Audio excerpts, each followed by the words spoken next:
Olá, olá, tenham todos um bom dia e mais um Café com o Delegado em que vocês têm encontro comigo aqui todas as terças-feiras e quintas-feiras às 7 horas da manhã cravados. Vou esperar que vocês entrem na nossa live de hoje. A gente sempre fala que é uma live bem rapidinha. É um bate-papo que é um direto ao ponto com vocês aqui para a gente bater esse bate-bola, né, em relação a alguns temas de direito, concursos públicos, o que tem por aí para você que deseja compor um dos quadros aí, um dos cargos das carreiras policiais.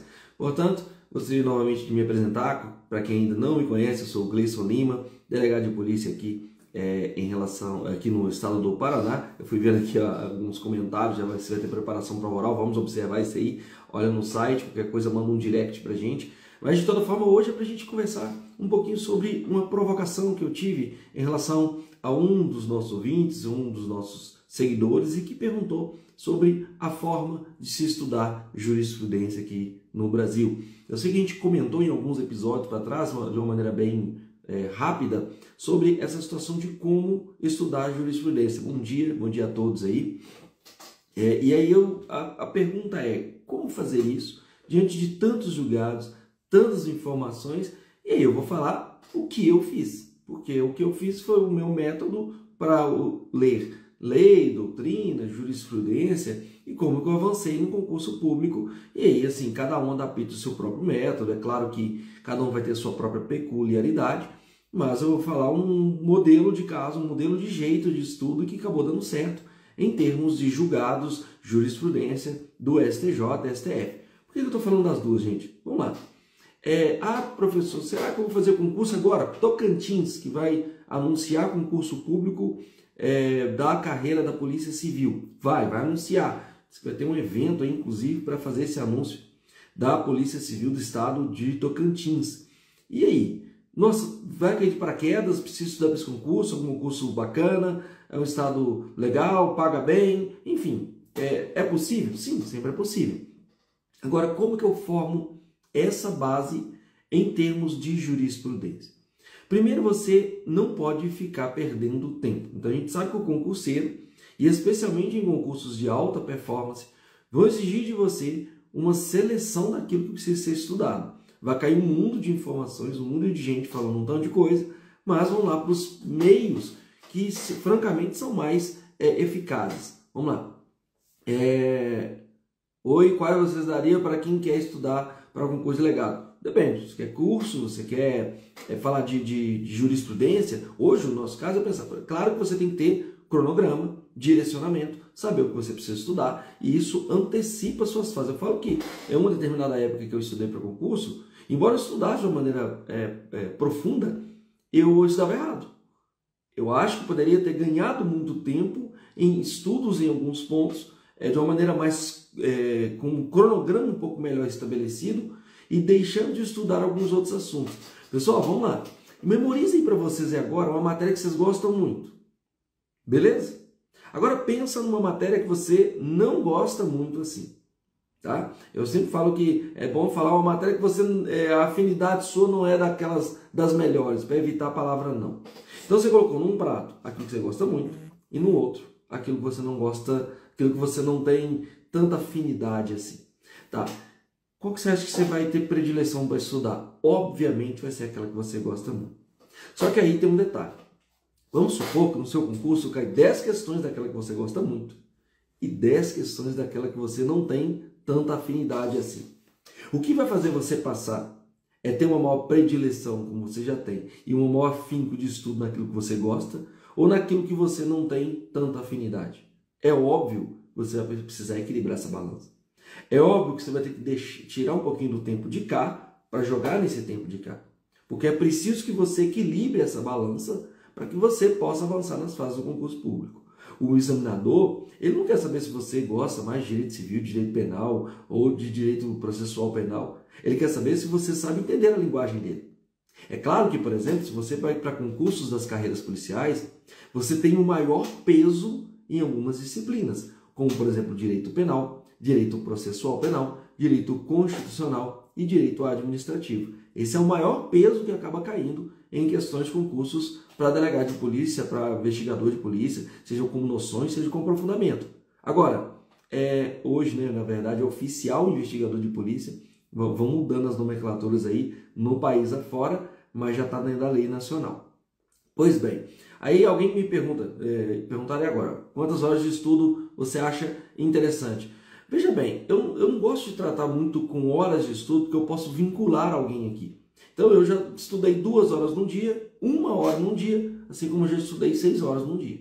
Então vai depender muito da sua disponibilidade. Sempre jogando um caminhão dentro do outro. É aproveitar o máximo de disponibilidade que você tiver, desde que seja dentro do seu tempo.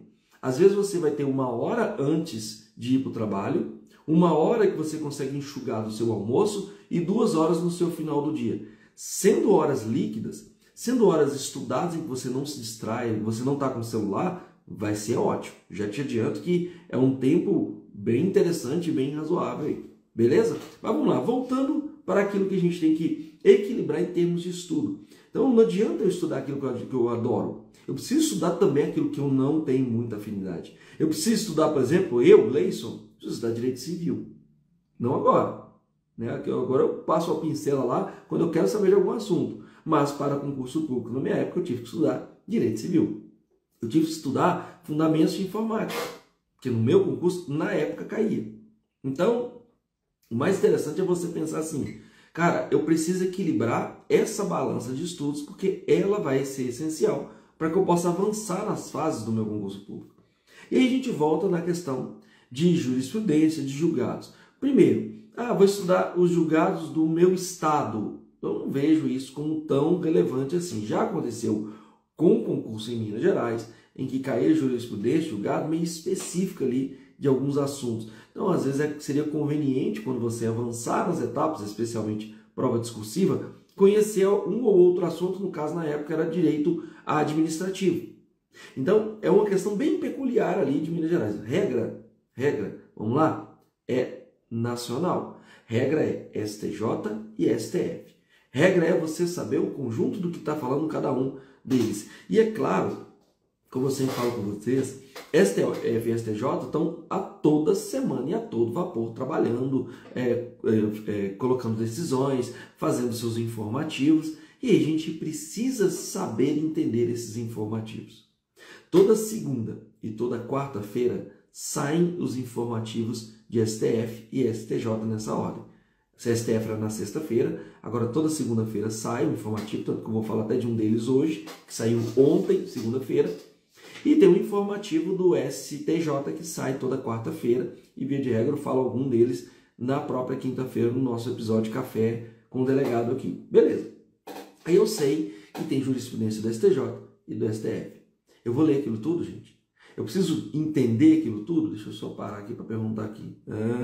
Segundo ano na faculdade de Direito, tempo livre de editais de concurso, estuda tudo que você tiver dos editais do concurso que você deseja passar. Não adianta pensar, vou estudar Banco do Brasil, vou estudar INSS, vou estudar... Estudo focado. O que você quer fazer? Qual concurso você deseja fazer? Eu quero ser investigador de polícia, que daqui a pouco vai todo mundo chamar oficial investigador de polícia. Eu queria ser um escrivão de polícia, que também vai fazer parte dessa nomenclatura. Então você precisa estudar focado.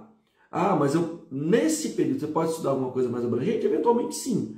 Mas se você quer realmente criar alta performance, daqui a 2 anos saindo da faculdade, por exemplo, já está na hora de começar a pensar em estudar de uma maneira bem mais séria. Tá? E aí, o que vai fazer é antecipar. E o que vai fazer o diferencial é você organizar os seus estudos. O que eu vou estudar na segunda? Eu vou estudar na terça. Mas ainda estou no ano passado, estou estudando meio devagar, estou começando devagar. Gente, vamos lá. Quando você vai na academia, você vai pegar um supino. Você já coloca 30 quilos de cada lado? Não sei que você seja uma pessoa diferente de todo mundo. Via de regra, você vai pegar o peso levinho e vai subindo, e vai subindo. Mesma coisa. Você vai começar estudando meia hora, 40 minutos, 1 hora, a não ser que você já começa, já saiba um pouquinho, já está meio chipado nos estudos, e às vezes está um tempo parado. Mas via de regra, você vai começar pequeno. Você vai subindo, até a hora que você vai começar a estudar com um tempo legal, com as paradas no momento legal. Há quem faça de meia hora, há quem faça de meia hora. Sempre gostei de estudar pelo menos 1 hora direto para que possa ter mais robustez. E voltando aqui às jurisprudências da STJ e STF. Pessoal, quando vocês quiserem ver lá no informativo STJ e STF, o que é extremamente importante, que vocês entendam cada um deles, vocês têm que ver que as principais matérias, os principais julgados vão estar ali dentro. Então, da mesma forma que você está vendo, o seu examinador também está vendo. Então, ele sabe exatamente o que ele vai cobrar ali na sua prova. Ele sabe que no momento que ele quer formular um caso concreto, o ideal é que ele tenha como mente, como base, aquilo que ele formulou lá atrás, aquilo que ele viu lá atrás. Porque é muito mais seguro. Então, se ele quer falar, por exemplo, de uma prisão preventiva, se ele quer comparar essa prisão preventiva com uma prisão temporária, a gente tem que saber que ele precisa pensar que ele tem que tirar um parâmetro de algum lugar. E ele não vai tirar do nada. É muito mais seguro ele falar. É de acordo com o entendimento formulado pelo STF. E tá lá no informativo do STF. Vou falar sobre a Lei Maria da Penha. Deixa eu só ver aqui. A Lei Maria da Penha. O cara tá lá usando a Lei Maria da Penha. Tá? A Lei Maria da Penha tem atualizações constantes. Poxa, eu posso pedir prisão preventiva aqui? Então, estou conectando a 11.340 de 2006, que é a Lei Maria da Penha, com a própria prisão preventiva 311 e seguintes do Código de Processo Penal. Em que, poxa, descumpriu medida protetiva de urgência específica, pode ser habilitado a formular uma prisão preventiva? Posso. Será que isso poderia cair numa prova? Sim. E o que o STF, o STJ tem falado sobre essa possibilidade? É lícita. Então vejam que conectar uma lei com outra lei e com o entendimento da jurisprudência é essencial para você conseguir romper. Alguém está perguntando, já tentei estudar 2, 3 matérias por dia, porém tenho progressão apenas uma matéria por vez. Se é o seu modelo, não tem problema. Mas eu sempre recomendo, esse é o meu jeito. Tá? Igual eu sempre falei, igual cronograma. Eu passo um cronograma para você para estudar, mas você tem que se adaptar à sua realidade. Eu preciso de 3 horas por dia para você cumprir esse cronograma. Não tem 3 horas direto, não tem problema. Usa 1 hora antes de trabalhar, usa meia hora no horário do almoço enxugado, meia hora na hora que chega em casa e mais 1 hora antes de dormir. Fechando 3 horas.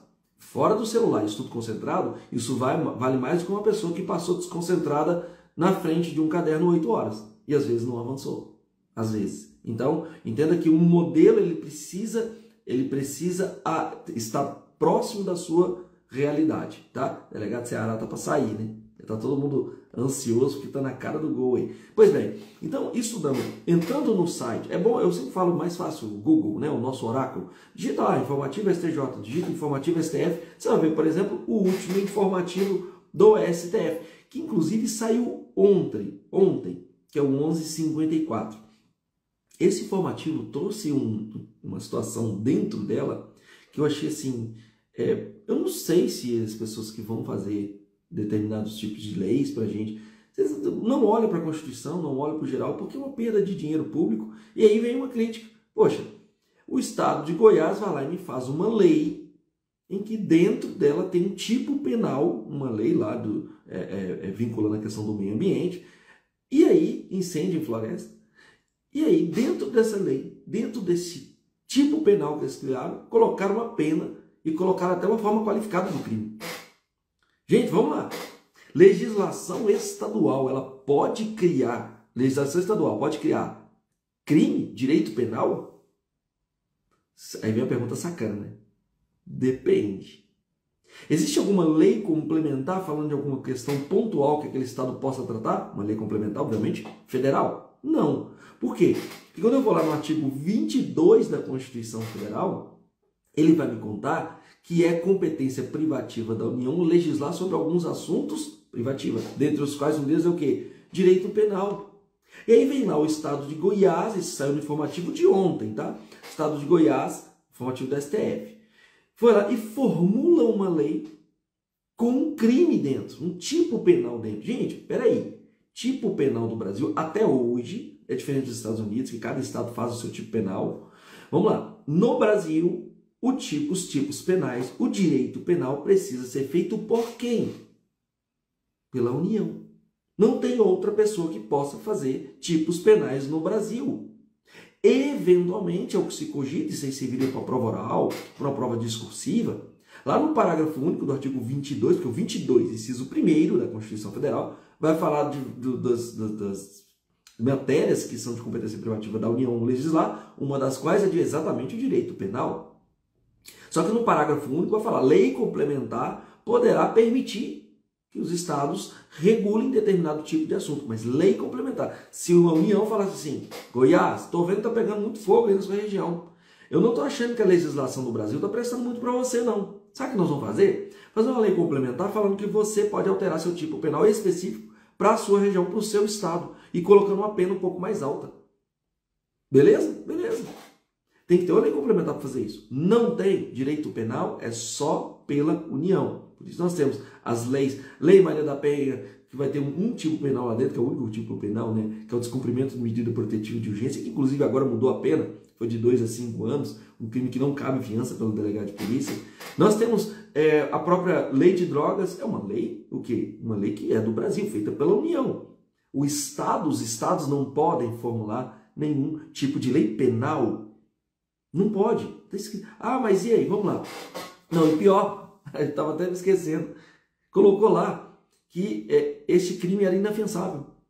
Gente, não pode, ainda que você entenda que seja direito penal, ainda que você entenda que é direito processual penal, tanto o direito penal quanto o processual penal também são de competências privativas da União. Portanto, aquele procedimento, aquela lei que foi feita pelos deputados estaduais lá do estado de Goiás, teve que fazer uma ação direta de inconstitucionalidade, move toda a máquina pública, chega lá no STF, através dessa ADIM, que é a ação direta de inconstitucionalidade, o caso é julgado e, obviamente, foi julgado que essa lei ela é inconstitucional nesse ponto que trata do direito penal. Então, entenda, movimentei toda a máquina pública, desde uma lei estadual, para que isso chegasse no âmbito do STF e julgasse aquele caso. E aí, então, entre STJ e STF, o mais importante é você acompanhar. Isso saiu no informativo de ontem. Então, por isso que a gente tem que estar atualizado. Gente, aí vamos lá. Pegou o informativo. O informativo tem uma emendazinha em cima, um resumo do caso, informações de inteiro e teor. Na boa, você vai começar lendo só a parte de cima, só o iniciozinho. O geral, a emenda, a disciplina que está tratando e o destaque ali, ou o resumo, tanto faz. Depois você falou, isso interessa, preciso entender um pouco mais. Aí você vai com informações de teor, que é coisa pequena também, não dá uma página de Word, tudo bem? Então, entenda isso, é claro que alguns vão ser um pouquinho maior, mas via de regra mais ou menos desse tamanho. Então você leu aquilo ali, entendeu sobre o assunto e vai para a pertinência que vai do seu concurso. Seu concurso quer direito previdenciário? Não, então o que você vai ler sobre direito previdenciário? O primeiro ponto que vai ter escrito é a matéria. Seu concurso cai direito tributário? Não, então o que você vai ler direito tributário agora? Não faz pertinência. Ah, meu concurso cai. Ou um pretenso concurso que eu vou fazer cai. Então tudo bem, dá uma corrida de olho, tá tudo certo. Foca.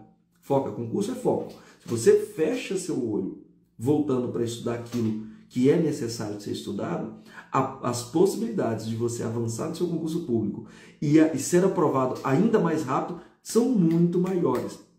Então entenda que essas situações envolvendo STJ e STF são de extrema relevância que você sabe. Eu trouxe hoje aqui uma jurisprudência em tese, que eu falei de informativo, né? Informativo STJ, informativo STF, desde as turmas, enfim.